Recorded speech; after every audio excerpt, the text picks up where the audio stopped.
You center on this one. Okay. That one. That next one. Hey, how's it going, everyone? Welcome to week 2 of Best Year Ever.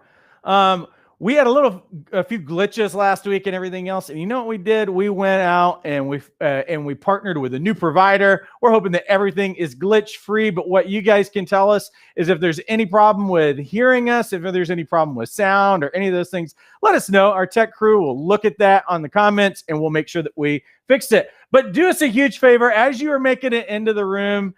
Tell us hello. Tell us where you're joining us from. Tell us what you're excited about. Go ahead and throw that in the comments, because what we always love to do is to interact with you, and we are watching you live right now for you to say hello. So who's in the room? Make sure that you say hello. Tell us where you are joining us from and one thing that you're excited about, or maybe something that you have momentum on in your life right now as we begin.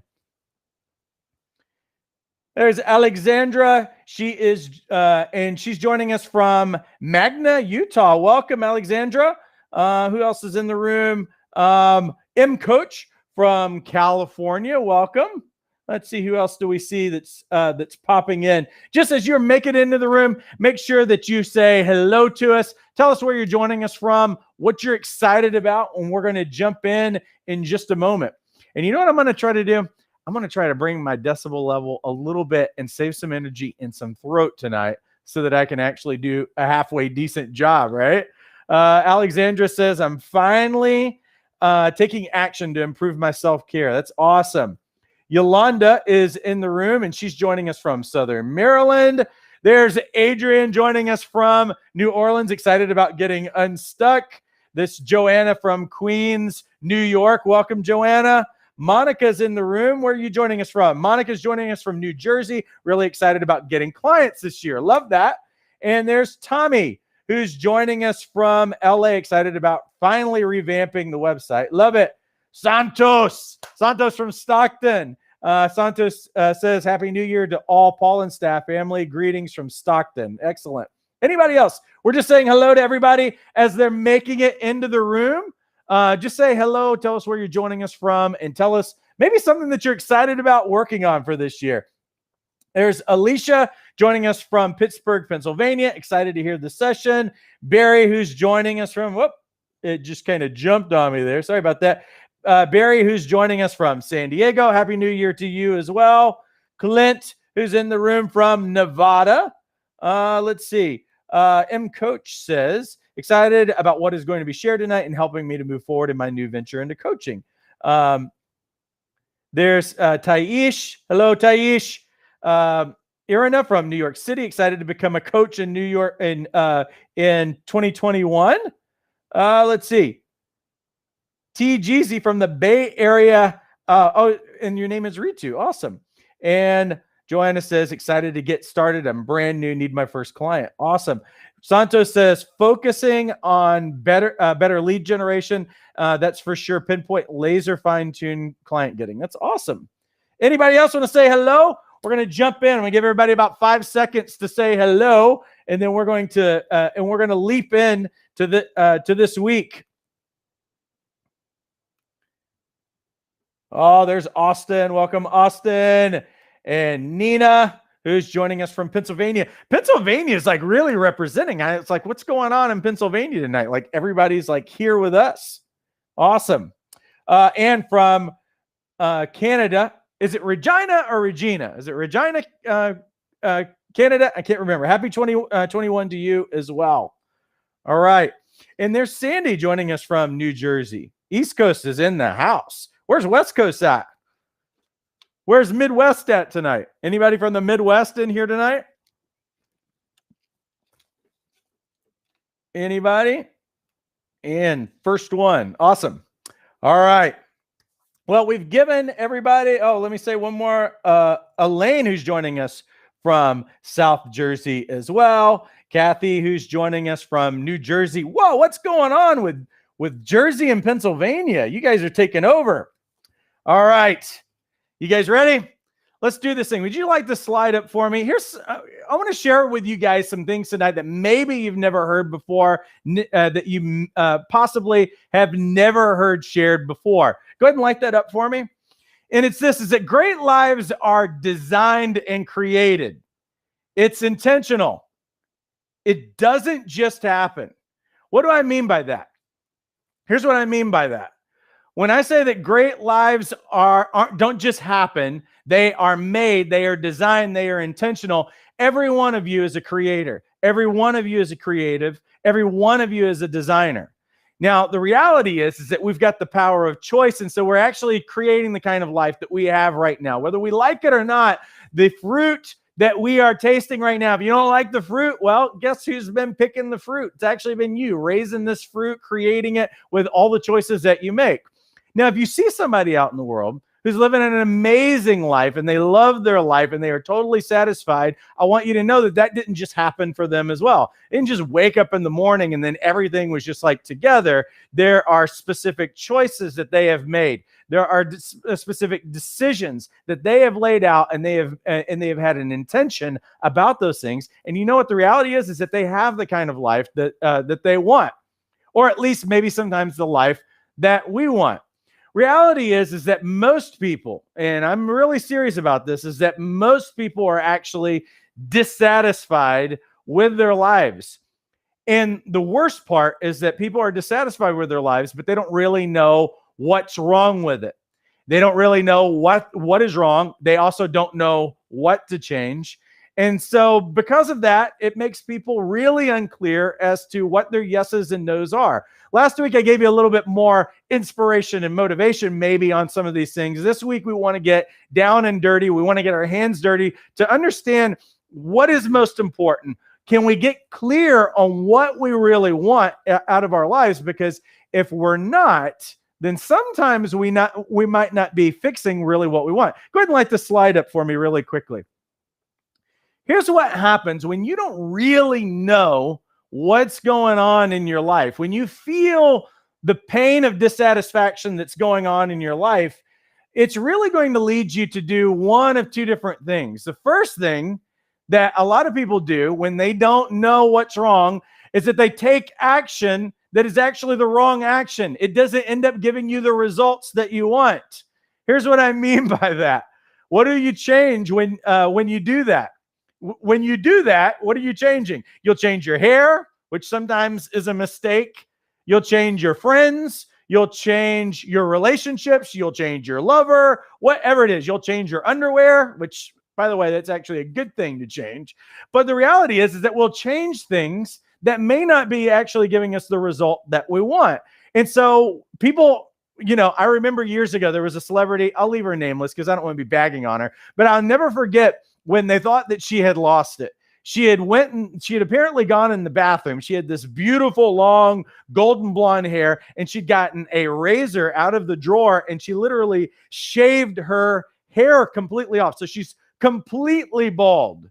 And so when she's bald and she's looking at themselves, everybody was just kind of like, okay, did she lose it? Is she falling apart? Exactly what's going on with her? Well, I remember myself and one of my friends were talking about it, and the reality is that there was something.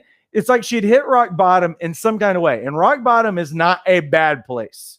Rock bottom's not a bad place. It doesn't mean your life is falling apart. For those of you who are in a wilderness season, I want you to know the wilderness is not a bad place at all.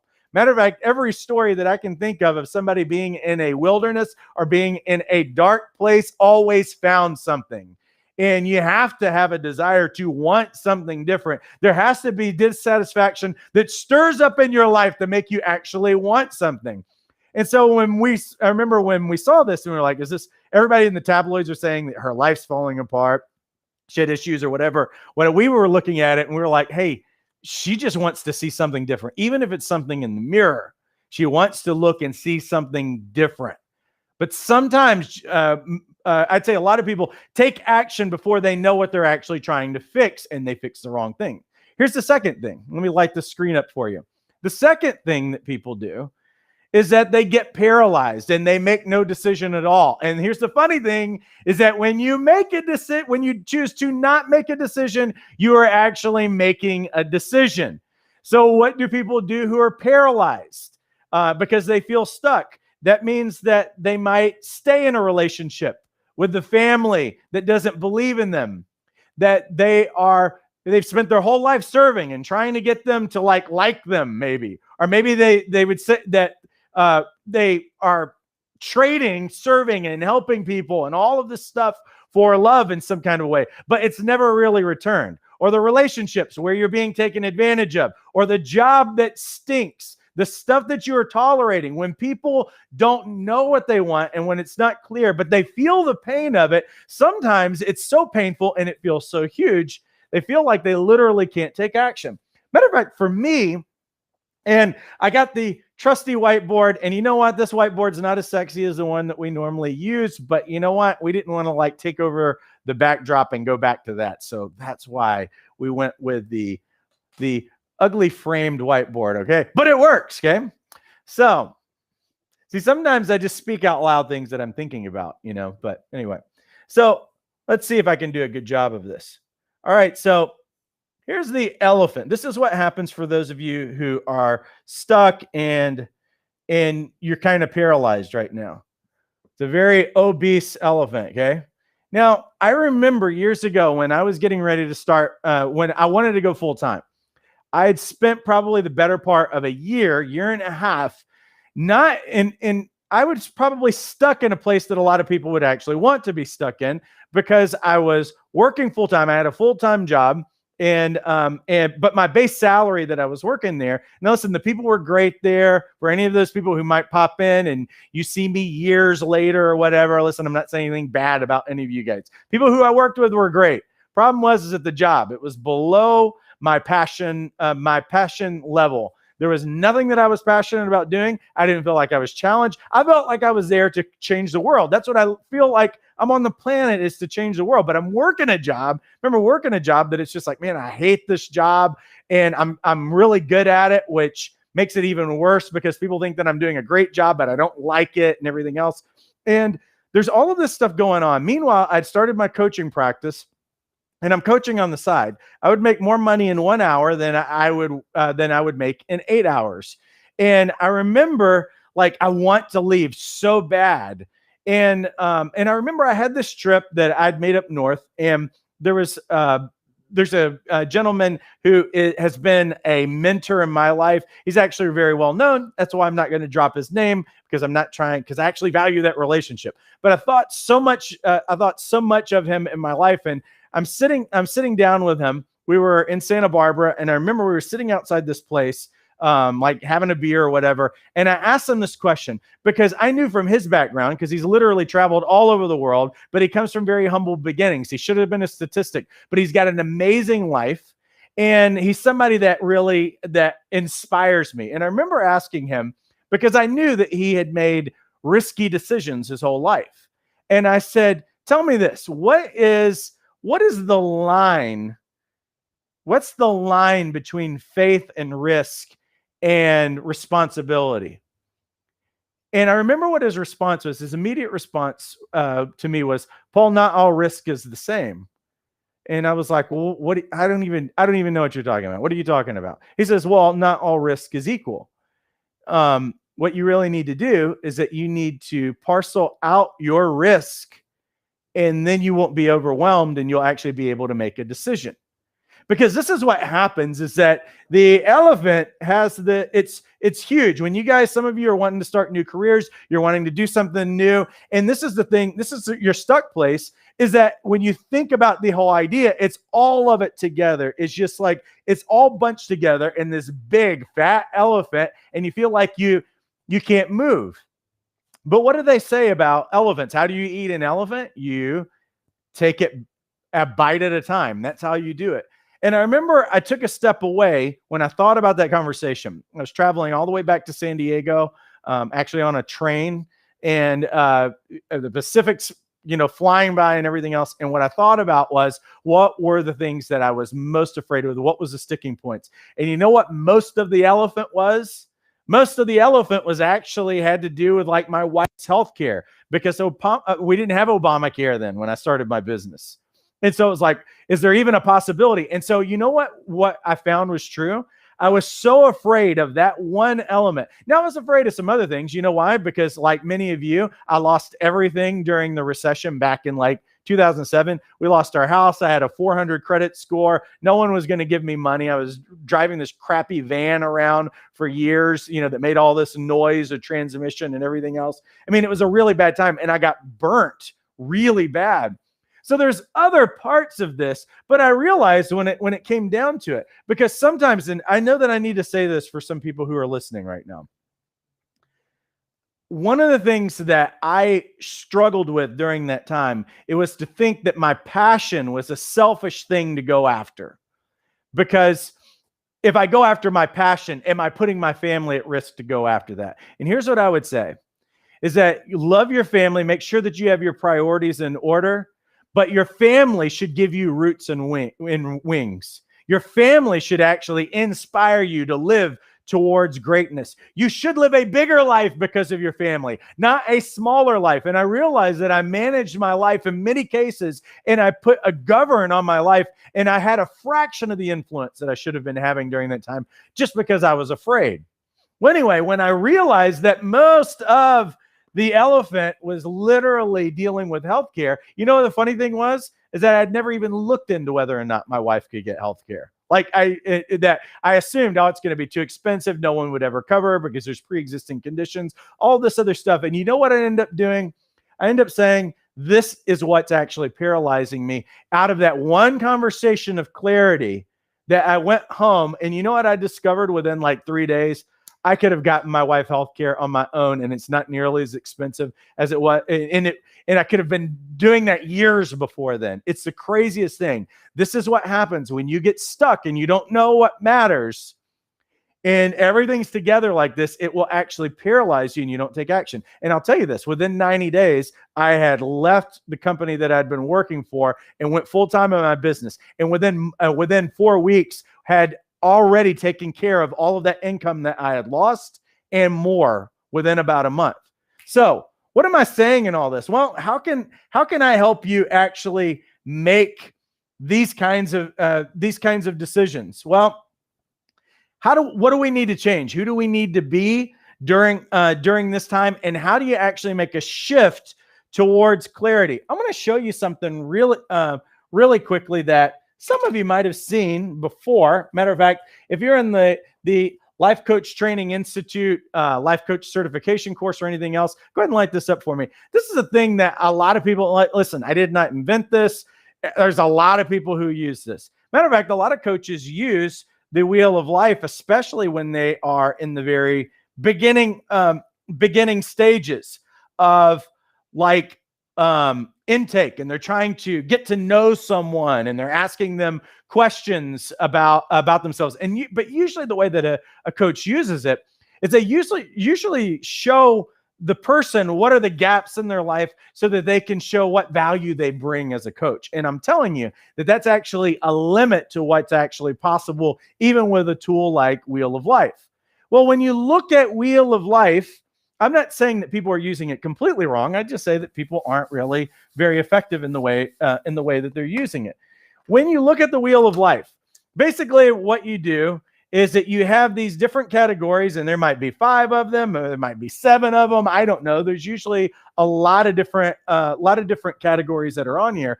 And what we want is to figure out where are the trouble spots, because what they would always say was, you know, on a scale of 1 to 10, on a scale of 1 to 10, you know, how do you feel about your relationships and all this other stuff? Well, let me show you this. Light that slide back up.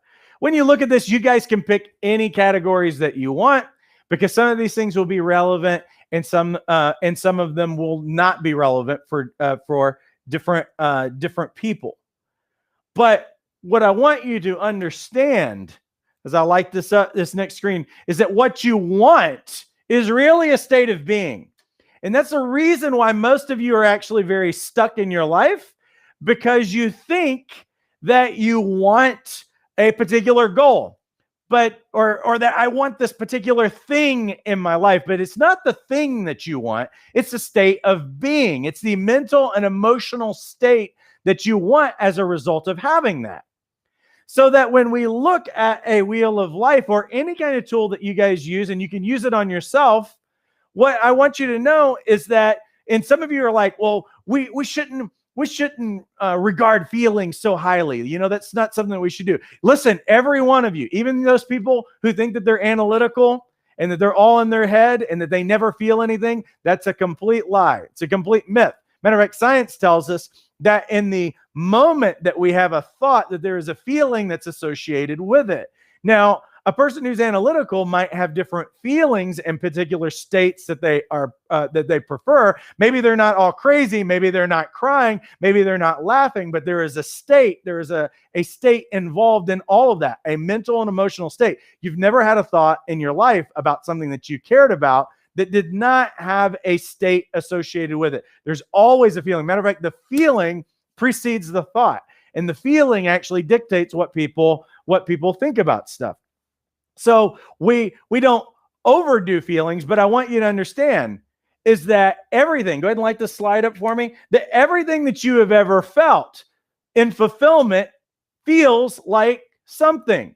And here, I'll give you an example of that. So let's say that we were taking Wheel of Life and we had one little category that we were grabbing out of this thing, okay?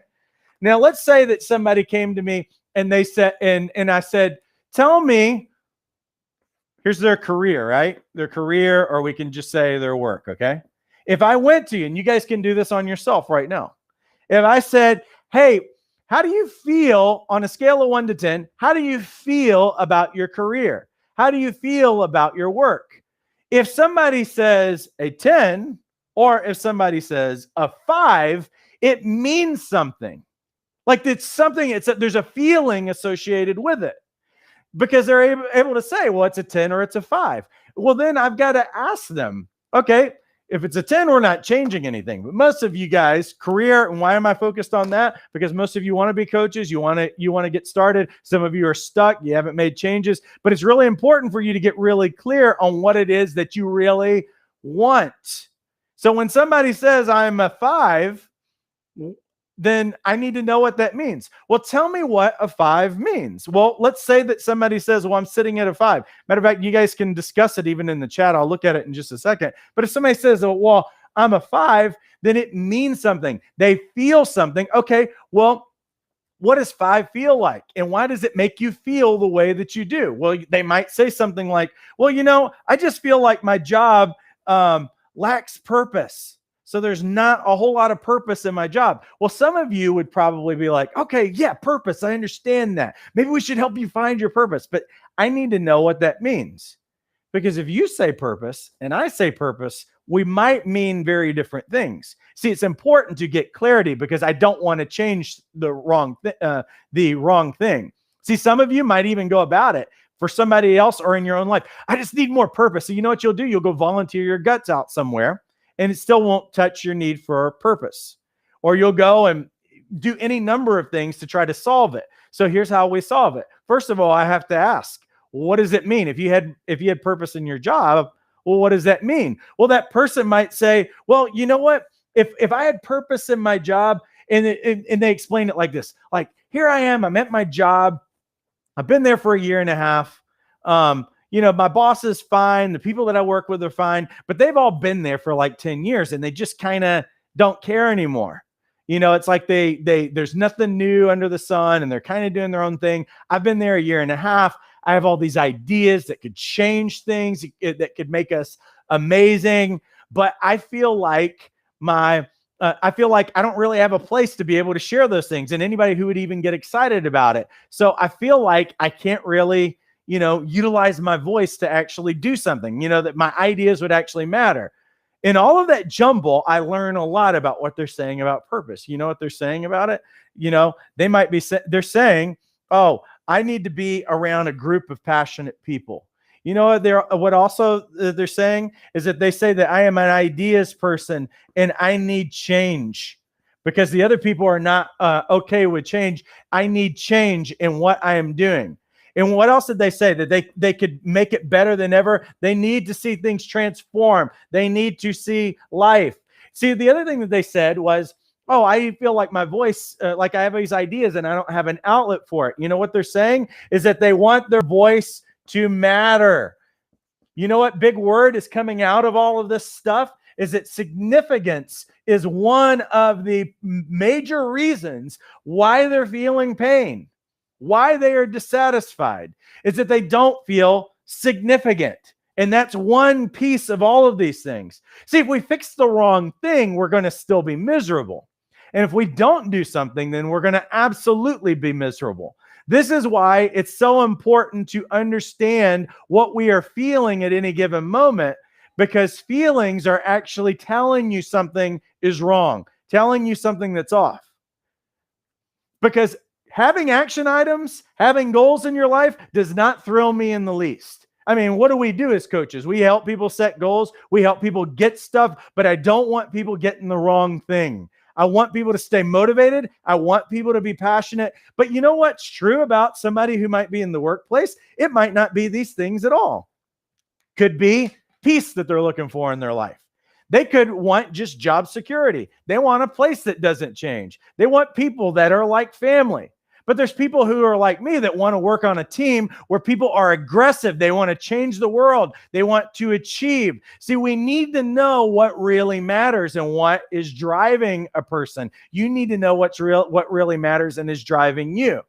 So when you feel your emotional state that's low, and you can look in any area of your life, you can look at it with relationships. You can look at it with hobbies. You can look at it with your money, your income, your work, any of those things. You need to come to this place where you're able to say, here's what my preferred state. And if you light this slide up for me, this is what we have to understand, is that fulfillment feels like something. There is a state that is associated with fulfilling exactly what we want. If you think about anything that you connect with fulfillment, there is a state that is involved in that. So the reality for all of us to understand, you go for anything that you want to in your life, but you need to know that you want to feel like something. The key to a best year ever is to actually live into the states that you prefer and stay out of the ones that you really don't like, the negative places that you don't want to live in anymore. Like this last slide up for me. Here's the last thing, is that you know what you want, even if you are not fully expressing it. The knowing what you want will give you clarity. It's going to give you certainty of the steps of action that you need to take to change it. And you know, here's the funny thing, is that the immediate satisfaction comes knowing that you're determining the outcome. This is how we get clear and we get unstuck, is that you've got to, first of all, know what you want. And knowing what you want is completely associated with the state of being, the preferred states that you want to live in. You know what my preferred states are? You guys could probably think about them. Mine are really easy. I want to achieve. I love feeling the sense of achievement. And I have every day that I have to check things off. My wife doesn't understand sometimes why I can't sit down and take a break. You know why? Because some of the things that she values and some of the things that matter most to her are not things that matter most to me. It doesn't create conflict. We honor who we are as individuals. But every day I have to get up and I have to do something to change the world, and I have to check things off. When you know, then you can choose things in your life where you can live in that state more than not. Listen, if you're living at a 5 in your career right now, why are you choosing that? You've got to make a choice. Listen, we've got one life. We've got to figure out what we're here on the planet to do, and we need to live that one life really, really well. You got one shot in getting this thing right. Now, here's the thing that I will tell you. I'm 46 years old. I know some of you are my age. You're getting a little bit older. Listen, it took me till I was almost 40 years old before I didn't give a crap what anybody thought anymore. And here's what I've learned increasingly as I've gotten older in my life, is that most people are not even thinking about us in the way that we're even thinking. And why does it really matter? You've got one shot to figure this thing out. Listen, if you're late in life, it's never too late. I would rather live five years. And here's what's true is you can live 5 years and fully live into the purpose that you were made for on this planet. That's what I understand is the grace and mercy on my life every day. Is that if we weren't living that great of a life for a while, listen, there was no waste. I learned. You know what? There's only a waste if I didn't learn and I keep choosing the same life. I can choose right now anything that I'm not really crazy about, any place where I know that I'm living below the standard, when I know that I'm not living my potential. I have a choice today to make something different. And that kind of certainty of knowing what I really want is all I need to bring that state up consistently, to like live like, hey, you know what? I am not fully fulfilled. Listen, here's what's true. I know I've not lived my potential. I know that I have not fulfilled everything that I'm here on the planet to do. I figure when I die is going to be the day that I finished everything that I was supposed to do. But in the meantime, I'm going to live a killer life. And when I crash at night, I'm going to crash knowing that if I do not wake up, I am completely fine. That's the certainty that I have in my life.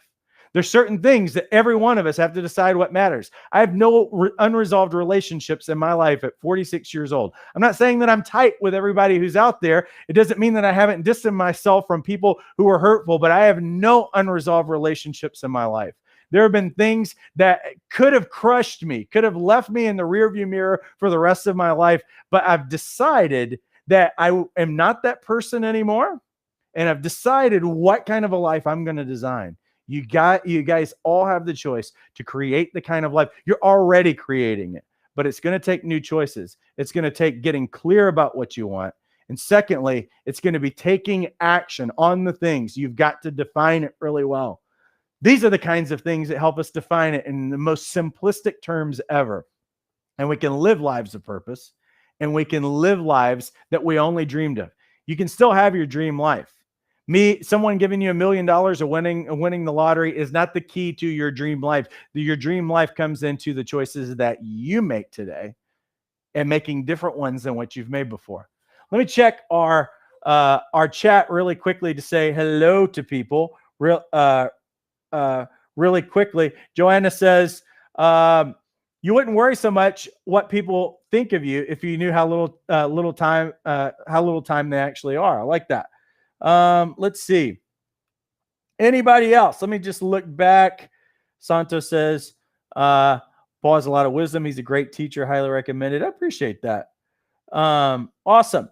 Anybody have any contribution that you want to make here at the end? I want to say hello one more time to everybody who's just saying hello, like Natasha, Monica, Desiree, Barbara, Alexandra, Santos, Marina, Melanie, Joanna, Kathy, Pastor Elaine, Ann, Sandy, Nina, Taish, Ritu, who else? Clint, M Coach, Alicia, Barry, Monica, Adrian, Kimmy. Hey, Kimmy in the Sacramento area. Say we've got some California that's making their way in. Yolanda, Alexandra, who else did I not say in here? Let me see if there's anybody else. Susan, welcome, Susan.